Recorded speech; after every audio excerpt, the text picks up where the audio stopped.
ನಮಸ್ಕಾರ ಸ್ನೇಹಿತರೆ, ಮತ್ತೆ ನಿಮ್ಮೆಲ್ಲರಿಗೂ ಹಾರ್ದಿಕ ಸ್ವಾಗತ. ಇಂದು ನಾವು ಜುಲೈ 2026ರ ಮೀನರಾಶಿಯ ಮೂಲಭೂತ ಭವಿಷ್ಯದ ಬಗ್ಗೆ ಮಾತನಾಡಿಸುತ್ತಿದ್ದೇವೆ. ಮೀನರಾಶಿಯವರೇ, ಈ ಜುಲೈ ತಿಂಗಳು ಸಾಮಾನ್ಯವಾಗಿ ನಿಮ್ಮ ಜೀವನದ ಹೊಸ ಆರಂಭವಿಲ್ಲ, ಆದರೆ ಕೊನೆಯ ಮಾಸಕ್ಕೆ ಹೋಲಿಸುತ್ತಾ ಇಲ್ಲಿನ ಉಲ್ಲೇಖಗೊಂಡಿರುವಂತೆ ಅನೇಕ ಬದಲಾವಣೆಗಳನ್ನು ನೀವು ಅನುಭವಿಸುತ್ತೀರಿ. ಕಳೆದ ಕೆಲವು ತಿಂಗಳುಗಳಿಂದ ನೀವು ಅನುಭವಿಸಿದ ನಿರಾಸೆ, ವಿಳಂಬ, ಆರ್ಥಿಕ ಒತ್ತಡ ಮತ್ತು ಮನಸ್ಸಿನ ಗೊಂದಲಗಳು ಈಗ ನಿಧಾನವಾಗಿ ದೂರವಾಗುತ್ತವೆ. ಈ ತಿಂಗಳಲ್ಲಿ ನಿಮ್ಮನ್ನು ಎಳೆಯುವ ವಿಶೇಷ ವಿಷಯವೆಂದರೆ, ನೀವು ಬಹಳ ದಿನಗಳಿಂದ ಹುಡುಕುತ್ತಿದ್ದ ಉತ್ತರವು ನಿರೀಕ್ಷಿತ ರೀತಿಯಲ್ಲಿ ನಿಮಗೆ ದೊರೆಯುತ್ತದೆ. ನೀವು ಯಾರನ್ನೂ ನೋಡುತ್ತಿಲ್ಲ, ಆದರೆ ಒಂದು ಅವಕಾಶ ನಿಮ್ಮನ್ನು ಹುಡುಕುತ್ತದೆ. ಇದು ಉದ್ಯೋಗ, ವ್ಯವಹಾರ ಅಥವಾ ನಿಮ್ಮ ಜೀವನದ ಹೊಸ ಅಧ್ಯಾಯಕ್ಕೆ ಚಲಿಸುವ ನಿರ್ಧಾರವಾಗಿರಬಹುದು. ಈಗ ನೀವು ಕೇಳುತ್ತಿದ್ದರು, ನನ್ನ ಸಮಯ ಯಾವಾಗ ಬರುತ್ತದೆ? ಜುಲೈ ತಿಂಗಳಷ್ಟರಲ್ಲಿ ಆ ಪ್ರಶ್ನೆಗೆ ಉತ್ತರ ಸಿಕ್ಕಿ ಹೋಗುವುದು ಸಾಧ್ಯ. ನಿಮ್ಮ ಪರಿಶ್ರಮಕ್ಕೆ ಫಲ ಸಿಗಲಿದೆ.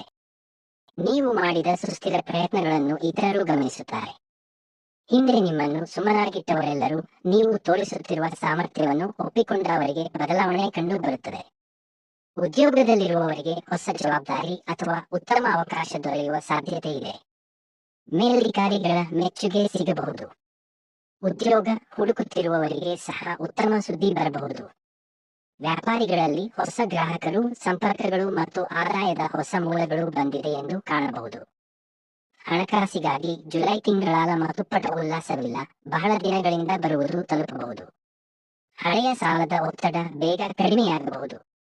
ಆದರೆ ಈ ಸಮಯದಲ್ಲಿ ಬಂದ ಹಣವನ್ನು ಕಡಿಮೆ ಹಣದಲ್ಲಿ ಖರ್ಚು ಮಾಡದೆ ಸರಿಯಾದ ಯೋಜನೆಯೊಂದಿಗೆ ಬಳಸುವುದು ಉತ್ತಮ. ಆದರೆ ಸ್ನೇಹಿತರೆ, ಈ ಜುಲೈ ತಿಂಗಳಲ್ಲಿನ ಅತ್ಯಂತ ಕುತೂಹಲಕಾರಿ ವಿಷಯ ಈಗ ಆರಂಭವಾಗುತ್ತದೆ. ಈ ತಿಂಗಳಲ್ಲಿ ಒಂದು ಹಳೆಯ ಬಾಗಿಲು ಮುಚ್ಚಿ ಹೊಸ ಬಾಗಿಲು ತೆರೆಯುತ್ತದೆ. ಮೊದಲಿಗೆ ಒಂದು ಅವಕಾಶ ಕೈ ತಪ್ಪಿದಂತೆ ಕಾಣುತ್ತದೆ. ನಿಮ್ಮನ್ನು ಸ್ವಲ್ಪ ನಿರಾಸೆಗಟ್ಟಬಹುದು. ಆದರೆ ಕೆಲವೇ ದಿನಗಳಲ್ಲಿ ಇನ್ನೊಂದು ಉತ್ತಮ ಅವಕಾಶ ನಿಮ್ಮ ಮುಂದೆ ಬರುತ್ತದೆ. ನೀವು ವಿವೇಚನೆಯಿಂದ ಅರ್ಥವಾಗುತ್ತದೆ. ದೇವರು ನಿಮ್ಮ ಗಮನಕ್ಕೆ ಹೆಚ್ಚು ಉತ್ತಮವಾದದ್ದನ್ನು ನೀಡಲು ದಾರಿ ಕಲಿಸುತ್ತದೆ. ಈ ಕಾರಣಕ್ಕಾಗಿ ಜುಲೈ ತಿಂಗಳಲ್ಲಿ ಯಾವ ಕೆಲಸ ನಿಮಗೆ ನಿರೀಕ್ಷಿತ ರೀತಿಯಲ್ಲಿ ನಡೆದಿಲ್ಲವೇ ಚಿಂತಿಸಬೇಡಿ. ಕೆಲವು ಸಮಯ ಮುಚ್ಚಿದ ಬಾಗಿಲು ನಿಜವಾಗಿಯೂ ನಿಮ್ಮನ್ನು ಉತ್ತಮ ದಾರಿಯತ್ತ ಕರೆದೊಯ್ಯುತ್ತವೆ. ಆದರೆ ಆ ಹೊಸ ಬಾಗಿಲು ಯಾವಾಗ ತೆರೆಯುತ್ತದೆ? ಅದರ ಹಿಂದೆ ಯಾವ ಆಶ್ಚರ್ಯಗಳಿವೆ ಮತ್ತು ಇದು ನಿಮ್ಮ ಜೀವನವನ್ನು ಹೇಗೆ ಬದಲಾಯಿಸುತ್ತದೆ? ಈ ಪ್ರಶ್ನೆಗಳಿಗೆ ಉತ್ತರವನ್ನು ನಾವು ಭಾಗ 2ರಲ್ಲಿ ತಿಳಿದುಕೊಳ್ಳೋಣ. ಕೊನೆಯಷ್ಟು ನಮ್ಮೊಡನೆ ಇರಿ.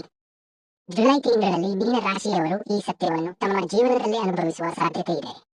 ಆರೋಗ್ಯದ ವಿಷಯದಲ್ಲಿ ಮಾನಸಿಕ ಒತ್ತಡ ಕಡಿಮೆಯಾಗುತ್ತದೆ, ಆದರೆ ವಿಶ್ರಾಂತಿ ಮತ್ತು ನಿದ್ರೆಯನ್ನು ನಿರ್ಲಕ್ಷಿಸಬೇಡಿ. ನಿಮ್ಮ ದೇಹ ಮತ್ತು ಮನಸ್ಸು ಎರಡಕ್ಕೂ ಸಮಾನ ಗಮನ ಕೊಟ್ಟರೆ ಈ ತಿಂಗಳ ಎಲ್ಲಾ ಶುಭ ಅವಕಾಶಗಳನ್ನು ಸಂಪೂರ್ಣವಾಗಿ ಬಳಸಿಕೊಳ್ಳಲು ಸಾಧ್ಯವಾಗುತ್ತದೆ. ಆದರೆ ಸ್ನೇಹಿತರೆ, ಜುಲೈ ತಿಂಗಳ ಕೊನೆಯ ವಾರದಲ್ಲಿ ಒಂದು ನಿರ್ಧಾರ ನಿಮ್ಮ ಜೀವನದ ದಿಕ್ಕನ್ನೇ ಬದಲಾಯಿಸಬಹುದು. ಆ ಕ್ಷಣವನ್ನು ಗುರುತಿಸುವುದು ತುಂಬಾ ಮುಖ್ಯ. ಮೀನ ರಾಶಿಯವರೇ, ಈಗ ಈ ಜುಲೈ ತಿಂಗಳ ಅತ್ಯಂತ ಪ್ರಮುಖ ಮತ್ತು ಕುತೂಹಲಕಾರಿ ಭಾಗದ ಬಗ್ಗೆ ತಿಳಿದುಕೊಳ್ಳೋಣ. ಜುಲೈ ತಿಂಗಳ ಕೊನೆಯ ವಾರದಲ್ಲಿ ನಿಮ್ಮ ಜೀವನದಲ್ಲಿ ಒಂದು ಹೊಸ ಅಧ್ಯಾಯ ಆರಂಭವಾಗುವ ಸೂಚನೆಗಳು ಕಾಣಿಸುತ್ತಿವೆ. ನೀವು ಇಷ್ಟು ದಿನ ಕಾಯುತ್ತಿದ್ದ ಒಂದು ಉತ್ತರ, ಒಂದು ಅವಕಾಶ ಅಥವಾ ಒಂದು ಸಂತೋಷದ ಸುದ್ದಿ ನಿಮ್ಮನ್ನು ತಲುಪುವ ಸಾಧ್ಯತೆ ಹೆಚ್ಚಾಗಿದೆ. ಮೊದಲಿಗೆ ಅದು ಸಣ್ಣ ವಿಷಯದಂತೆ ಕಾಣಬಹುದು, ಆದರೆ ಕೆಲವೇ ದಿನಗಳಲ್ಲಿ ಅದೇ ಘಟನೆ ನಿಮ್ಮ ಭವಿಷ್ಯದ ದಿಕ್ಕನ್ನು ಬದಲಾಯಿಸಿದ ಕ್ಷಣವಾಗಿತ್ತು ಎಂಬುದು ನಿಮಗೆ ಅರ್ಥವಾಗುತ್ತದೆ. ಈ ತಿಂಗಳಲ್ಲಿ ನೀವು ಹಿಂದೆ ಕಳೆದುಕೊಂಡಿದ್ದ ಆತ್ಮವಿಶ್ವಾಸವನ್ನು ಮತ್ತೆ ಪಡೆಯುತ್ತೀರಿ. ಹಲವಾರು ತಿಂಗಳುಗಳಿಂದ ಮನಸ್ಸಿನಲ್ಲಿದ್ದ ಭಯ, ಸಂದೇಹ ಮತ್ತು ಗೊಂದಲ ನಿಧಾನವಾಗಿ ಮಾಯವಾಗುತ್ತದೆ. ನೀವು ತೆಗೆದುಕೊಳ್ಳುವ ಪ್ರತಿಯೊಂದು ಹೆಜ್ಜೆಯಲ್ಲೂ ಧೈರ್ಯ ಹೆಚ್ಚಾಗುತ್ತದೆ. ಇದೇ ಧೈರ್ಯ ನಿಮ್ಮ ಯಶಸ್ಸಿನ ಬಾಗಿಲನ್ನು ತೆರೆಯುತ್ತದೆ. ಹಣಕಾಸಿನ ವಿಷಯದಲ್ಲಿ ಕೊನೆಯ ವಾರದಲ್ಲಿ ಒಂದು ಶುಭ ಬೆಳವಣಿಗೆ ಕಾಣಿಸಬಹುದು. ಹೊಸ ಆದಾಯದ ಮಾರ್ಗ ತೆರೆಯಬಹುದು. ಹಳೆಯ ಹೂಡಿಕೆಯಿಂದ ಲಾಭ ಸಿಗಬಹುದು. ಅಥವಾ ನೀವು ಬಹಳ ದಿನಗಳಿಂದ ಕಾಯುತ್ತಿದ್ದ ಹಣ ನಿಮ್ಮ ಕೈ ಸೇರಬಹುದು.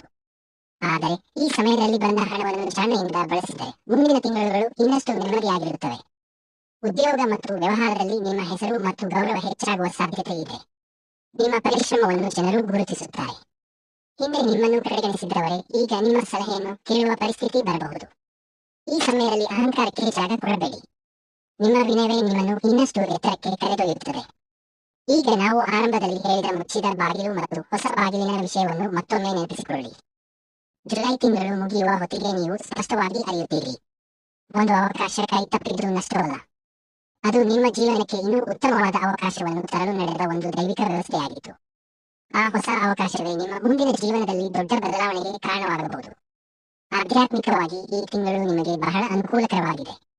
ಸೋಮವಾರ ಅಥವಾ ಗುರುವಾರ ದೇವರ ದರ್ಶನ ಮಾಡುವುದು, ಮನೆ ಹಿರಿಯರ ಆಶೀರ್ವಾದ ಪಡೆಯುವುದು ಮತ್ತು ಸಾಧ್ಯವಾದರೆ ಅಗತ್ಯವಿರುವವರಿಗೆ ಸಹಾಯ ಮಾಡುವುದು ನಿಮ್ಮ ಮನಸ್ಸಿಗೆ ಶಾಂತಿ ನೀಡುತ್ತದೆ. ಈ ತಿಂಗಳಲ್ಲಿ ನೀವು ಮಾಡುವ ಒಂದು ಒಳ್ಳೆಯ ಕೆಲಸವೇ ಅನಿರೀಕ್ಷಿತ ಆಶೀರ್ವಾದವಾಗಿ ನಿಮ್ಮ ಜೀವನಕ್ಕೆ ಮರಳಿ ಬರಬಹುದು. ಮೀನ ರಾಶಿಯವರೇ, ಇನ್ನೊಂದು ವಿಷಯವನ್ನು ನೆನಪಿಡಿ. ಜುಲೈ ತಿಂಗಳಲ್ಲಿ ಕೆಲವು ಘಟನೆಗಳು ನಿಧಾನವಾಗಿ ನಡೆಯುತ್ತಿರುವಂತೆ ಅನಿಸಬಹುದು. ಆದ್ರ